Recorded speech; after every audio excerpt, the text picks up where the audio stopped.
चाहता हूं, ये लोकतंत्र है, जिनका वोट होगा उनका राज होगा। वोट 85% बहुजन समाज के लोगों के पास है। आज खातेगांव जिला देवास मध्य प्रदेश में संविधान बचाओ महासभा का आयोजन किया गया, जिसमें मुख्य अतिथि एडवोकेट चंद्रशेखर आजाद जी, भीम आर्मी संस्थापक प्रदेश अध्यक्ष सुनील अस्ते, आजाद समाज पार्टी भी के साथ हजारों की संख्या में भीम आर्मी, जयस एवं सामाजिक कार्यकर्ता सम्मिलित हुए। महासभा को संबोधित करते हुए चंद्रशेखर आजाद वर्तमान सरकार पर जम के बरसे। पावन धरती, यहां उपस्थित मेरे तमाम युवा साथी, नौजवान भाई, सम्मानित बुजुर्ग और मेरी माताएं, बहनें, बच्चे और बच्चियां, सम्मानित हमारे बहुजन मीडिया के साथी,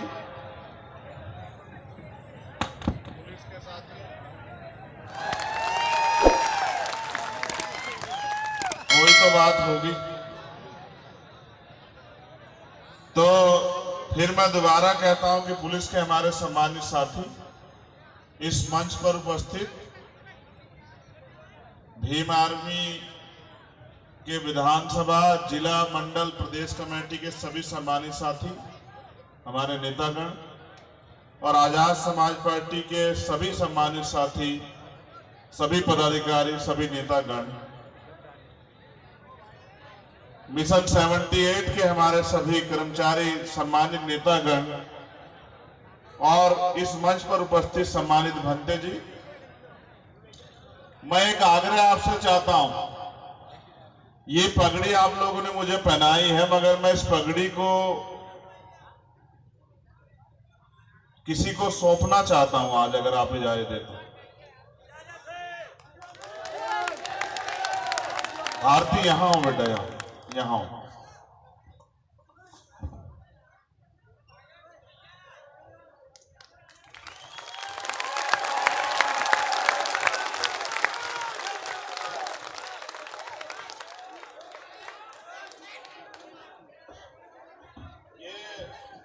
भारती है, यहां इधर मेरे बराबर।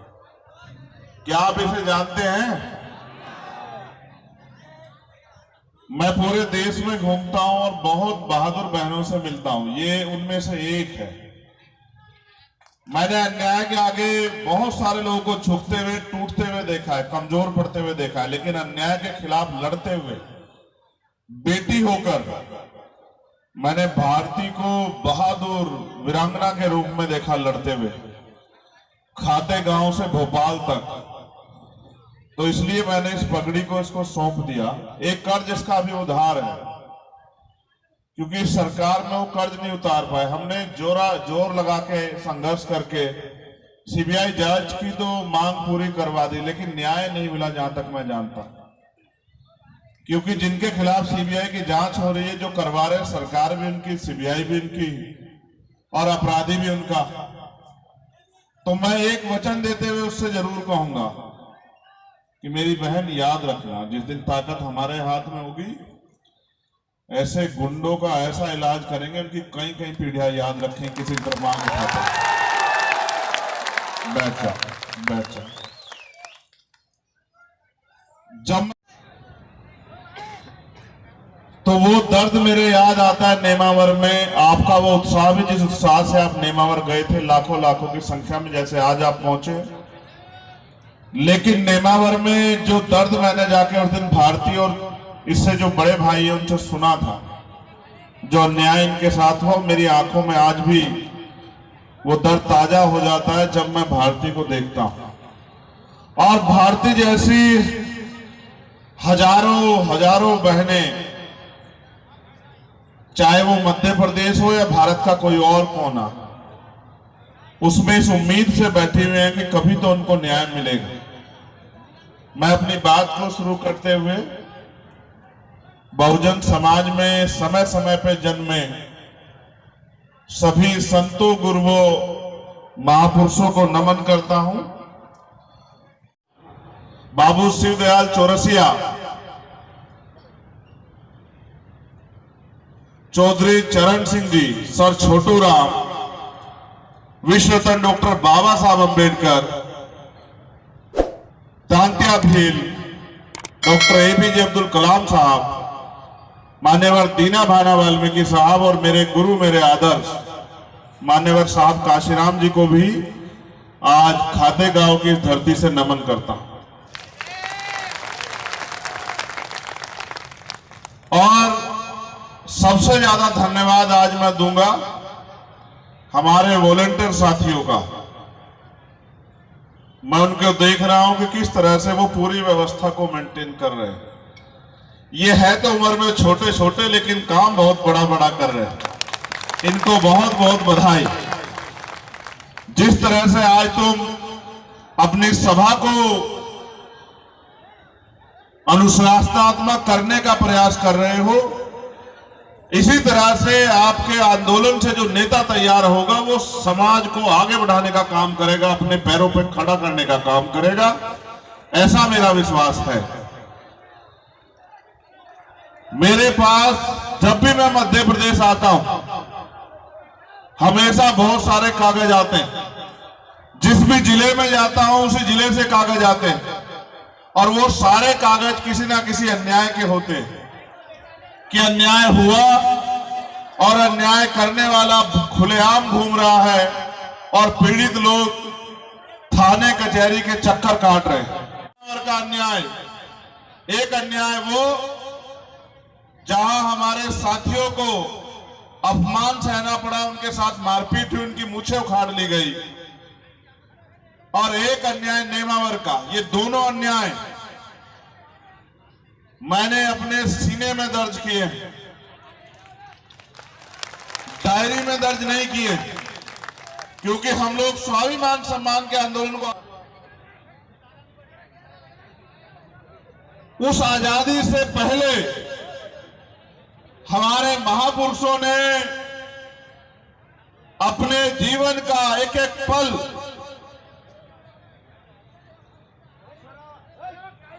हाशिए पे गिराए गए, तमाम तरीके से अधिकारों से वंचित रखे गए, तमाम तरह की सुविधाओं से वंचित रखे गए और नकार दिए गए समाज को, चाहे वो महिलाएं हो, चाहे वो दलित, पिछड़े, आदिवासी, अल्पसंख्यक समाज के लोग हों, उनको आगे बढ़ाने के लिए अपना सारा जीवन जो है वो निछावर करने का काम किया। और छोटे छोटे साधनों से शिक्षा की ज्योति को आगे बढ़ा के लोगों को शिक्षित करने का काम किया। 14 अगस्त 1947 को भारत अंग्रेजों के अधीन था। 15 अगस्त 1947 को भारत अंग्रेजों से आजाद हुआ। भारत तो अंग्रेजों से आजाद हुआ, लेकिन इस देश का बहुत बड़ा तबका जो अंग्रेजों के समय में भी अधिकारों विहीन था, उनको अधिकार मिलने का काम 26 जनवरी 1950 को जब भारत का संविधान लागू हुआ तब मिला। मैं आपको ये बात इसलिए कह रहा हूं कि अगर ना होता भारत का संविधान तो ना आज का मंच लगता और ना इस मंच की शोभा बढ़ाने के लिए आप लोग आ पाते। मैं बस आपको याद दिलाना चाहता हूं कि संविधान से पहले हमारे पास क्या था और संविधान के बाद, संविधान के आने के बाद हमारे पास क्या है। जब संविधान नहीं था तो ना हम अच्छा पहन सकते थे, ना अच्छा खा सकते थे, ना अच्छे मकानों में रह सकते थे, ना अच्छी पढ़ाई कर सकते थे, ना हमें अच्छा इलाज कराने की अनुमति थी और ना ही हमें डॉक्टर, इंजीनियर, आईएएस, आईपीएस बनने, यहां तक कि प्रधान से लेके विधायक और एमपी बनने की भी आजादी नहीं थी। लेकिन जब भारत का संविधान आया तो भारत के हर एक नागरिक को भारतीय संविधान ने यह अवसर दिए, चाहे वो महिला हो या पुरुष, गरीब हो या अमीर, किसी भी जाति का हो, वो अपने देश में स्वाभिमान सम्मान के साथ जी सकता है और अवसर की समता का प्रयोग करके आगे बढ़ सकता है, कामयाब हो सकता है। यानी कि जो एक भयंकर अंधेरा हमारी जिंदगी पे था, बाबा साहब अंबेडकर ने अपने 4-4 बच्चों की कुर्बानी देकर उस अंधेरे को छांट दिया और संविधान के रूप में हमें आगे बढ़ने का, स्वाभिमान सम्मान से जीने का रास्ता दिया। सम्मानित साथियों, आज हम लोग संविधान बचाओ यात्रा के रूप में संविधान बचाओ सत्ता परिवर्तन करो संकल्प यात्रा के रूप में आज की सभा को कर रहे हैं। इस सभा को करने के पीछे हमारा कुछ उद्देश्य है। वो उद्देश्य ये है, तो शायद आज आप इतने स्वाभिमान सम्मान से देश के साधनों में हिस्सेदारी नहीं कर रहे होते। आज उस संविधान को केंद्र की सत्ता में बैठे लोग खत्म कर देना चाहते हैं, और क्यों ना करें, जिनको वो लंबे समय से व्यवस्था बना के, गुलाम बना के जिनको उन्होंने रखा, आज इस संविधान की वजह से वो प्रधान से लेके विधायक, मंत्री, MP, doctor, engineer, IAS, IPS बनने लगे हैं। उनको ये लगता है कि जब वो कल शोषण करते थे तो उनके ऊपर कोई कार्रवाई नहीं होती थी। आज अगर वो कोई बे भी कह देते हैं, मुर्जिंदों को तो छोड़ो, अगर किसी परिनिर्वाण प्राप्त किए गए महापुरुष के बारे में भी कुछ कह देते हैं, उनकी मूर्ति में को भी कुछ कह देते हैं, तो मुकदमा होता और जेल जाना पड़ता है। तो वो ऐसे संविधान को क्यों रखे? वो तो अपनी जगह सही है, लेकिन मुझे आपसे पूछना है कि क्या आप अपनी जगह, अपनी जिम्मेदारी को अदा कर रहे हो? ये बात आपको मैंने इसलिए बनाई कि केंद्र की सरकार संविधान को खत्म कर देना चाहती है, लेकिन मैं बात आपको बता देना चाहता हूं, आप ये भी जानकारी हासिल कर लो कि तमाम राजनीतिक दल यही थे, चाहे वो कांग्रेस पार्टी हो, चाहे वो और कोई पार्टी हो, वो सब लोग यही थे। इनके रहते आज भारतीय जनता पार्टी संविधान खत्म कर देना चाहती है। आज उनको इतनी ताकत कहां से मिली इन दलों के रहते कि वो संविधान को खत्म कर देना चाहती है? यानी कि इन दलों के राज में भी आपका संविधान सुरक्षित नहीं। क्या पूरे देश में भारतीय जनता पार्टी की सरकार है? अन्य पार्टी की भी तो सरकार है, तो उनकी सरकारें होती है, फिर संविधान क्यों खतरे में है? उसका एकमात्र कारण यह है कि एक तरफ वो लोग हैं जिनको संविधान से फायदा हो रहा है, जो इस मंच के आसपास बैठे हैं, इस मंच पर बैठे हैं, और एक तरफ वो लोग हैं जो संविधान के द्वारा आपको मिले गए फायदे को रोक देना चाहते हैं। अगर किसी और के कंधे पे रख के अपनी लड़ाई लड़ना चाहते हो, तो आप सिर्फ अपनी बारी का इंतजार कर रहे हो। मैं पूरे देश में जाता हूं, मैं जिम्मेदारी के तौर पर आप एक को कह रहा हूं, आप तमाम नौजवान यहां बैठे हैं, मैं बुजुर्गों से कोई शिकायत नहीं करूंगा। मैं नौजवानों को यह कहना चाहता हूं और मैं उनसे पूछना भी चाहता हूं, जब कुदरत ने तुम्हें मजबूत शरीर दिया है और कानून तुम्हारे लिए बराबर है और सारा सिस्टम यहां, फिर तुम इस अन्याय को क्यों सह रहे हो? आप मुझे जवाब दो। मैं कहना नहीं चाहता था, लेकिन आपके तमाशे के बाद कहूंगा जरूर। आप मुझे बताओ, जब आप बेटियों की रक्षा नहीं कर सकते हो, उनको पैदा करने का अधिकार आपको किसने दिया है? मुझे जवाब दो। जब आप हम गांव में अपनी बहन को, बेटी को, मां को, चाची को, ताई को आप एनसीआरबी का डाटा नहीं पढ़ते हो क्या? अगर आप पढ़े लिखे हो तो बताओ कि एनसीआरबी का डाटा क्या कहता है मध्य प्रदेश में, राजस्थान में, छत्तीसगढ़ में, उत्तर प्रदेश में, दिल्ली में, बिहार में। अगर नहीं पता तो मैं बताता हूं आपको।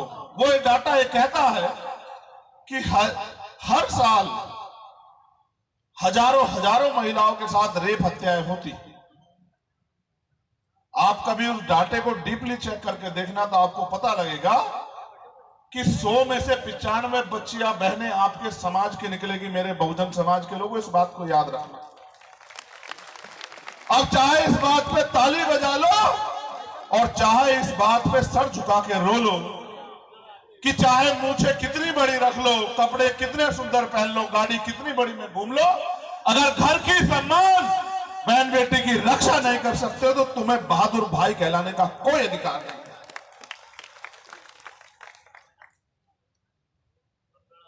क्या हो गया तुम्हारे खून को? क्या हो गया? किसकी नजर लग गई बहादुरों को?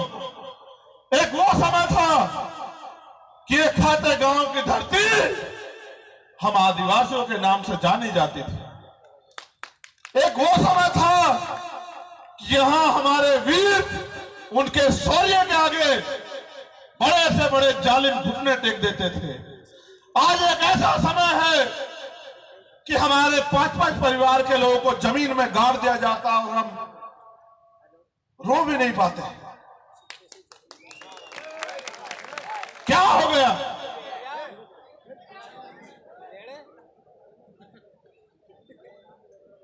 क्या हमारा जमीन मर गया है?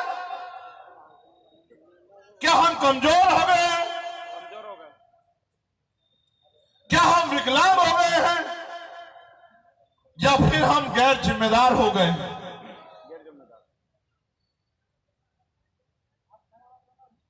मध्य प्रदेश में बहुत राजे रजवाड़े रहे हैं।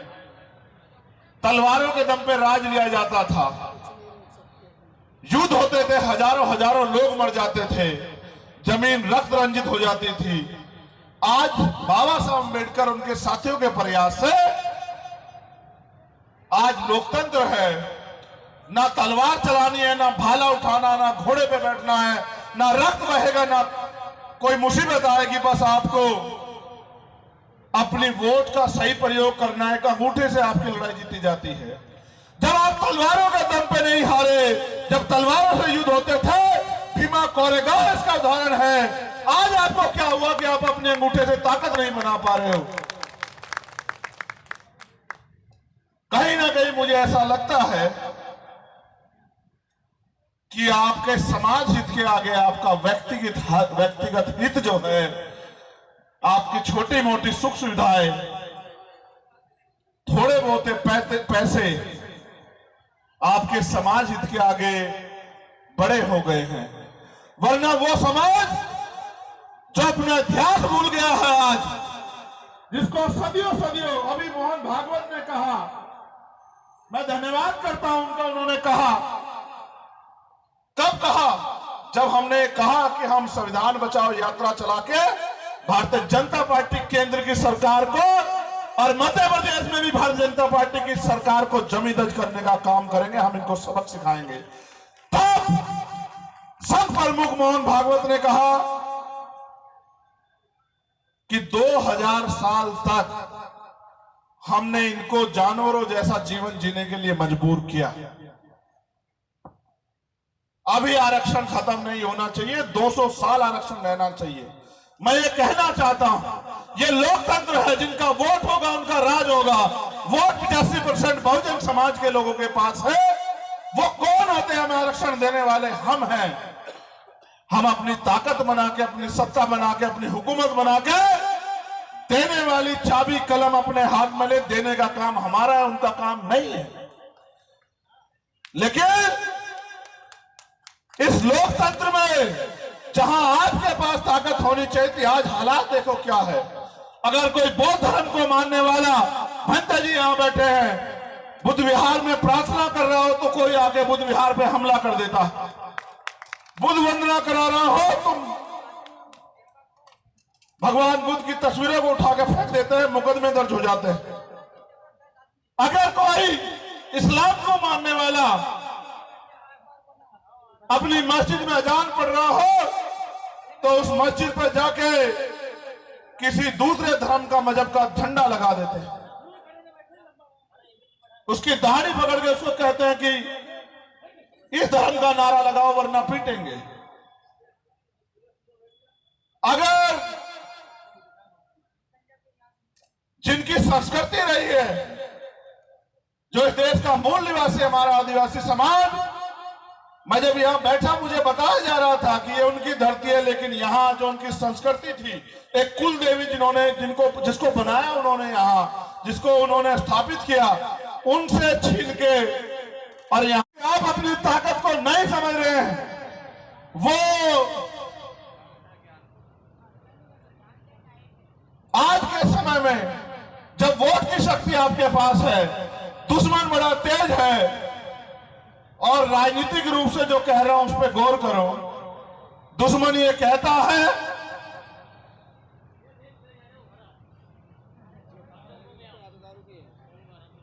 कि राजनीति बुरी चीज है, राजनीति करनी नहीं चाहिए। और आप ये देखो, जो दुश्मन ये कह रहा है, सबसे ज्यादा एमपी एमएलए उसने अपने बना रखे, सारी सरकारों में वो बैठा हुआ है, और आपको कह रहा है राजनीति मत करो। मैं आपको ये कहना चाहता हूं, आज की राजनीति व्यापार बन गई है। नौजवान इस बात को गांठ बांध ले। जो नौजवान 5 साल से यहाँ चाहे जेफ के रूप में, ओबीसी महासभा के रूप में या भीम आर्मी के रूप में मेहनत कर रहा है, मैं उस हर एक नौजवान को कह रहा हूं वो गांठ बांध ले। आज की भारत की राजनीति नहीं है, व्यापार है। कैसे व्यापार है जान लो कि चंद पैसे वो चुनाव से पहले खर्च करेगा, चुनाव में शराब और पैसा बांटेगा। जैसे बिजनेसमैन किसी रोजगार को करने के लिए कुछ पैसा इन्वेस्ट करता है और चुनाव के बाद जब वो जीत जाता है फिर उस पैसे से पैसा कमाना शुरू करता है, ऐसे आज की राजनीति भारत की हो गई है। कोई गरीब का बेटा आगे नहीं बढ़ सकता है। पैसे वाले लोग राजनीति कर रहे हैं, गरीब लोग बैठ के तमाशा देख रहे हैं। जिन्होंने 75 साल में आपके कच्चे मकानों को ये नहीं सोचा पक्के हो जाएं, वो आपका भला कर सकते हैं क्या? जिन्होंने 75 साल में आपके भूखे पेट को नहीं देखा, जिन्होंने 75 साल में हमारी बहनों की लुटती अस्मतों को नहीं देखा, हमारे खून के आंसुओं को नहीं देखा, हमारे साथ होते अन्याय को नहीं देखा, हमारी खिंचती खाल को नहीं देखा, हम पे चलने वाली गोलियों लाठों को नहीं देखा, वो आज आपका भला कर देंगे क्या? मेरे सम्मानित साथियों, दुश्मन अगर मुफ्त में कुछ देता है तो आपके भले के लिए नहीं देता है। दुश्मन अगर मुफ्त में कुछ भी देगा तो आपसे कुछ ना कुछ लेने के लिए देगा।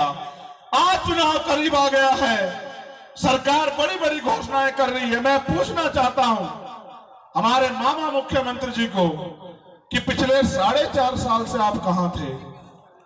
पिछले 4.5 साल में जो अन्याय हुआ है मध्य प्रदेश में, उसका जवाब कौन देगा? सागर में जो अन्याय हुआ, नेमावर में जो अन्याय हुआ, खातेगांव में जो अन्याय हुआ, इंदौर उसकी हत्या हुई, लेकिन कोई कार्रवाई नहीं हुई। उसने मुझसे कहा भैया ये मुद्दा आप उठाना, क्योंकि जब आप मुद्दा उठाते हो तो शासन प्रशासन की आंखें खुलती है। वो परिवार उम्मीद लगाए बैठा है उनको न्याय मिलेगा। सम्मानित साथियों, उस बच्चे से, उस भाई से जो मैंने सुना वो मैं आपसे कहना चाहता हूं। वो ये कह रहा था मुझसे कि एक लंबे समय से मध्य प्रदेश के लोग अन्याय अत्याचार सह रहे हैं और कभी किसी को उनके वादों में फंस के वो धोखा खाते रहते हैं। अगर आजाद समाज पार्टी यहां मजबूती से चुनाव लड़े तो यहां की जनता आपके संघर्ष और आपके साथियों के संघर्ष के साथ खड़ी हो सकती है। उसके अंदर इतना हौसला है कि वो आपके साथ मिलकर इस लड़ाई को मजबूत कर सकती है। मैं तो लोगों की बात सुनता रहता हूं सम्मानित साथियों। मैं आपको ये बताना चाहता हूं, आपको शायद जानकारी ना हो भी तो और पक्की कर लो। ये इसलिए बताना जरूरी है कि आपको समझ आए। सरकार के पास बजट होता है। बजट समझते हो नहीं समझते हो बजट को? वो बजट आता कहां से है? जब उसने कल मुझे बात कही तो उसने ये भी कहा कि मुख्यमंत्री जी ने योजना चलाई। मैंने उसे कहा कि अब सुनो, पढ़े लिखे हो? बोले हाँ। तो मैंने कहा फिर अब जान भी लो कि मुख्यमंत्री जी के पास जो बजट है, जो वो दे रहे हैं, वो बजट आता कहां से? तो उन्होंने कहा, पूछा भैया कहां से आता है? मैंने कहा आम जनता जो टैक्स देती है, वो टैक्स का पैसा जिस कोष में जमा होता है, सरकार के खाते में जमा होता है, उसी का बजट बनता है। उसके साथ जो प्राकृतिक रिसोर्स हैं, उनसे जो टैक्स आता है, उससे बजट बनता है। यानी कि मैंने उसको साधारण भाषा में उससे पूछ के समझाया कि तुम एक महीने में कितना खर्चा करते हो, कितने सामान खरीदते हो? वो कहीं होगा भी जो मुझे सुनेगा। उसने कहा मैं 1 लाख रुपए हर महीने का सामान खरीदता हूं। मैंने कहा 28% जीएसटी है, तुम 1 लाख रुपए का सामान खरीदते हो, 28,000 रुपए सरकार को देते हो, सरकार तुम्हें कितना फायदा देती है? उसने कहा मुश्किल से 1,000-2,000 रुपए का। तो मैंने कहा सरकार का पैसा तुम्हारी तरफ है या तुम्हारा पैसा सरकार की तरफ है?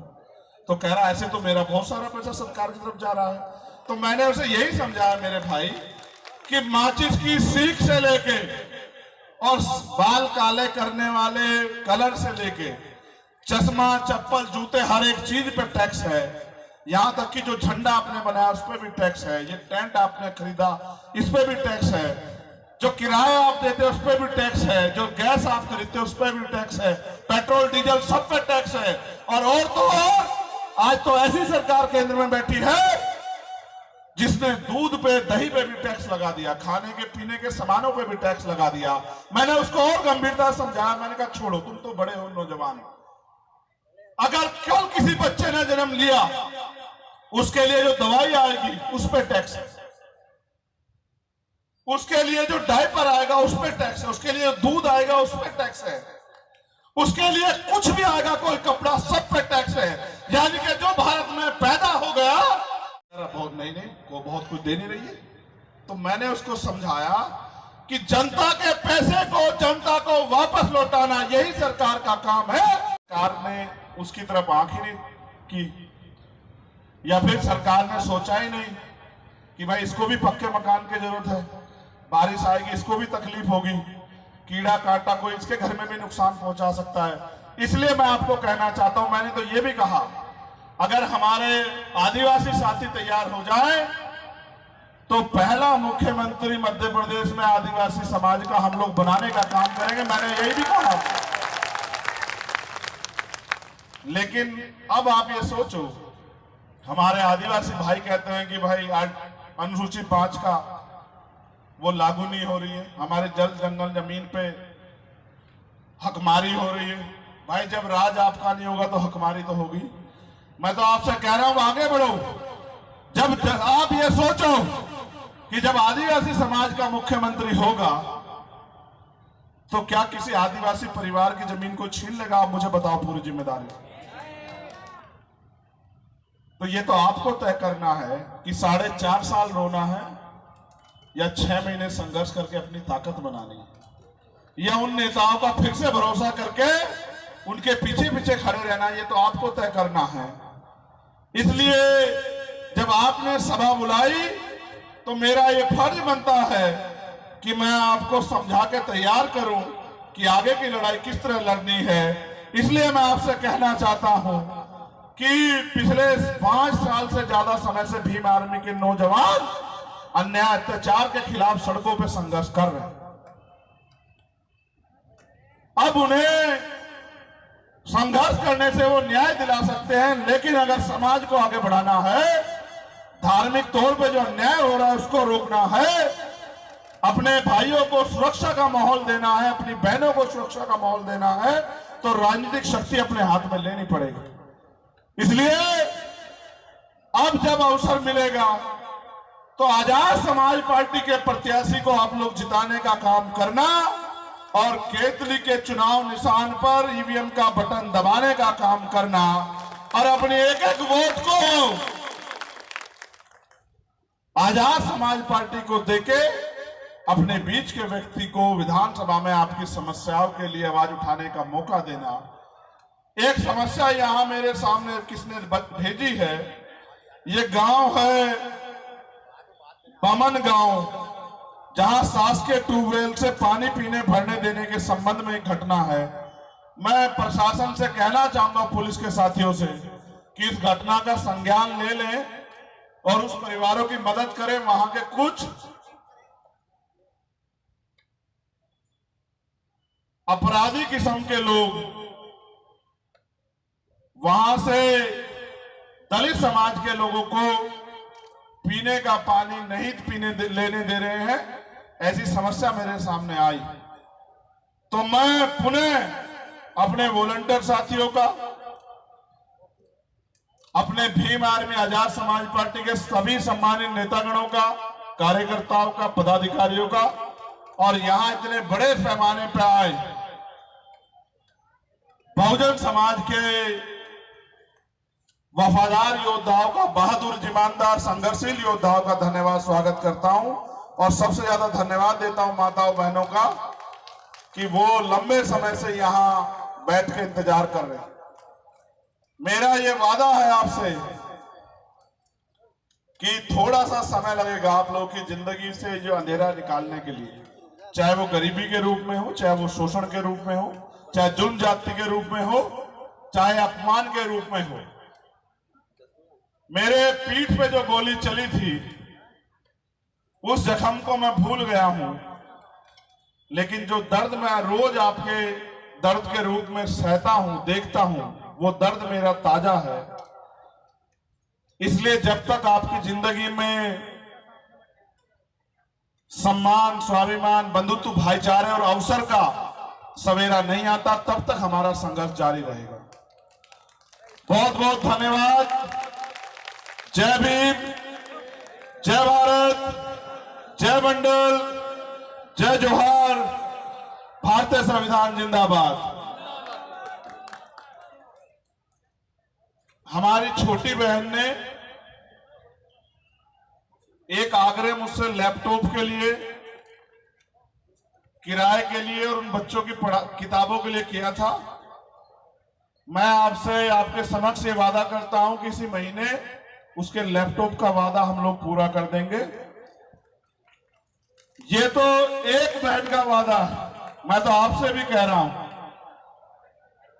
इस एक बहन का नहीं, मध्य प्रदेश की हर एक बहन से किया हुआ हर एक वादा हम लोग पूरा करके दिखाएंगे अवसर मिलने पे। हर एक बहन को हम लोग पढ़ाई में सहयोग के लिए लैपटॉप देने का काम करेंगे जब हमें अवसर मिलेगा। ये मेरा आपसे वादा। बहुत बहुत धन्यवाद। जय भीम, जय भारत, जय मंडल, जय जोहार।